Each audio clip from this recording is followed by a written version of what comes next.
നിങ്ങളുടെ ഇഷ്ട പരമ്പരകൾ എക്സ്ക്ലൂസീവായി സൺ നെക്സ്റ്റ് ആപ്പിലൂടെ തികച്ചും ഫ്രീ ആയി ഇപ്പോഴേ ആപ്പ് ഡൗൺലോഡ് ചെയ്യൂ.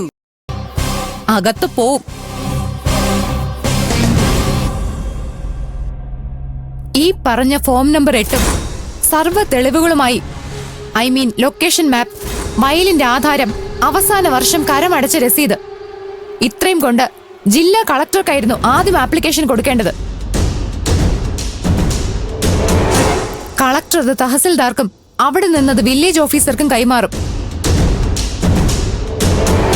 വില്ലേജ് ഓഫീസർ സ്ഥലത്തെത്തി അയൽവാസികളുടെ സമ്മതപത്രം നേരിട്ട് ഒപ്പിട്ട് വാങ്ങും. ഞാൻ ഈ പറഞ്ഞതൊക്കെ നിയമം. ലോകത്ത് മറ്റെങ്ങും സ്വന്തമായിട്ട് പ്രോപ്പർട്ടി ഇല്ലാത്ത, 3 സെന്റിൽ താഴെ മാത്രം വയലുള്ള, വീട് വെക്കാൻ വേറെ എങ്ങും ഒരു നിർവാഹവും ഇല്ലാത്ത പട്ടിണി പാവങ്ങളുടെ കാര്യം. അവർക്ക് വേണ്ടി എന്നും ഞങ്ങൾ അനുഭാവപൂർവ്വം നടപടിയെടുക്കാറുണ്ട്. പക്ഷേ ഇവിടെ അതല്ലല്ലോ കേസ്.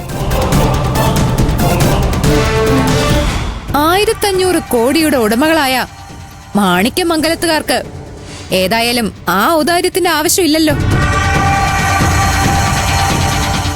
അപ്പൊ പിന്നെ എങ്ങനെയാ? ഞങ്ങൾക്ക് നിയമ നടപടി സ്വീകരിക്കാമല്ലോ അല്ലേ? ഇമ്മീഡിയറ്റ് ആക്ഷൻ ഉണ്ടാവണം. Yes madam.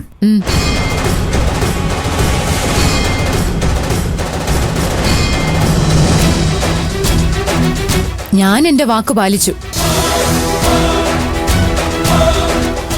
ഈ വീട് ഇടിച്ചു നിരത്താൻ പോവുക.